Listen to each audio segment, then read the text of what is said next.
जय महाराष्ट्र मित्रांनो, राज्याच्या राजकारणातून एक महत्त्वाची बातमी.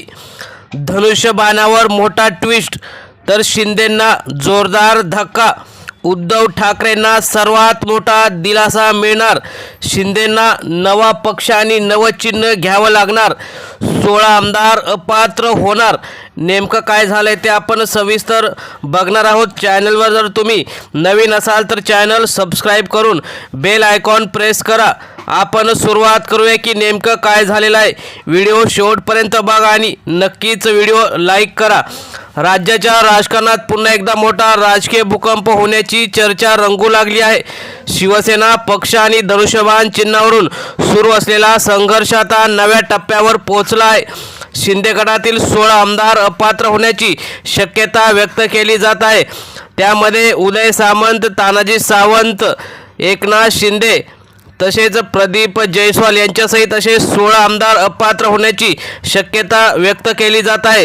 राजकीय वर्तुळात अशी चर्चा रंगली आहे की न्यायालयीन आणि घटनात्मक प्रक्रिया शिंदे गटाच्या विरोधात गेली तर उपमुख्यमंत्री एकनाथ शिंदे यांना नवा पक्ष स्थापन करावा लागेल किंवा थेट भाजपात विलीन व्हावं लागेल. या शक्यतेमुळे राज्यातील राजकारण तापलेलं असून मातोश्रीवर पुन्हा जल्लोषाचं वातावरण तयार होऊ शकतं, अशी चर्चा शिवसैनिकांमध्ये सुरू झालेली आहे. 2022मध्ये मोठी राजकीय फूट शिवसेनेत पडली होती.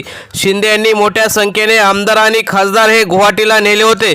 त्यानंतर त्यांनी भाजपासोबत येऊन पुन्हा एकदा मुख्यमंत्री पदाची शपथ घेऊन राज्याचं राजकारण आपल्या हातात घेण्याचा प्रयत्न केला होता. मात्र ग्राउंड लेवलला परिस्थिती वेगळीच होती. अनेक शिवसैनिक, सामान्य जनताही उद्धव ठाकरे यांच्या सोबत होती आणि ती अजूनही सोबत आहे. त्यानंतर जो काही संघर्ष न्यायालयात शिंदे आणि उद्धव ठाकरे यांच्या सुरू झाला त्या बंडाची कायदेशीर लढाई आजही सुरू आहे आणि याच कारणामुळे एकनाथ शिंदे यांच्या गोटात अस्वस्थता निर्माण झालेली आहे. राजकीय विश्लेषकांच्या मते जर काही आमदारांवर अपात्रतेची कारवाई झाली तर त्याचा सर्वात मोठा परिणाम शिवसेना आणि राज्याच्या सत्ता समीकरणावर होऊ शकतो. विशेषतः धनुष्यबाण चिन्हावरून सुरू असलेली लढाई अधिक तीव्र होण्याची शक्यता आहे.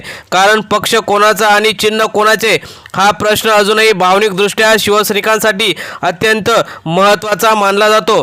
मातोश्रीवर याबाबत मोठ्या हालचाली सुरू असल्याची चर्चा आहे.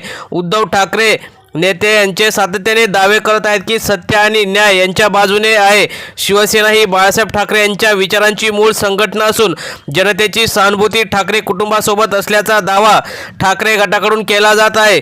त्यामुळे जर अपात्रतेचा निर्णय शिंदे गटाविरोधात गेला तर ठाकरे गटासाठी तो मोठा राजकीय विजय मानला जाऊ शकतो.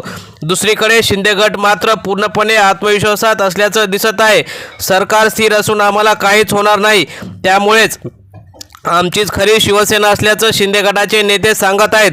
परंतु हे सर्व ते भाजपाच्याच विश्वासाने आणि सपोर्टने सांगत आहेत. त्यामुळे भाजपाने जर शिंदे गटाच्या डोक्यावरचा हात काढला तर त्यांचं राजकीय अस्तित्व संपेल. त्यामुळे आता एकनाथ शिंदे हे जर त्यांच्या विरोधात निर्णय गेला तर नवीन पक्ष स्थापन न करता सगळेच आपले जे पदाधिकारी आणि नेते आहेत त्यांना घेऊन भाजपमध्ये विलीन होण्याची शक्यता व्यक्त करत आहेत. त्या कारण त्यांना नवीन चिन्ह, नवीन नाव आणि नवी राजकीय ओळख निर्माण करण्याचं त्यांच्याकडे जे काही कसब नाही. जर त्यांना भाजपमध्येच विलीन व्हायचं असेल आणि त्यांना सत्तेत राहायचं असेल तर भाजपमध्येच विलीन व्हावं लागेल.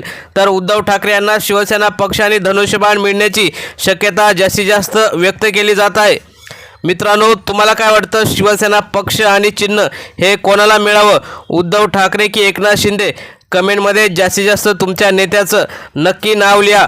धन्यवाद. जय हिंद, जय महाराष्ट्र.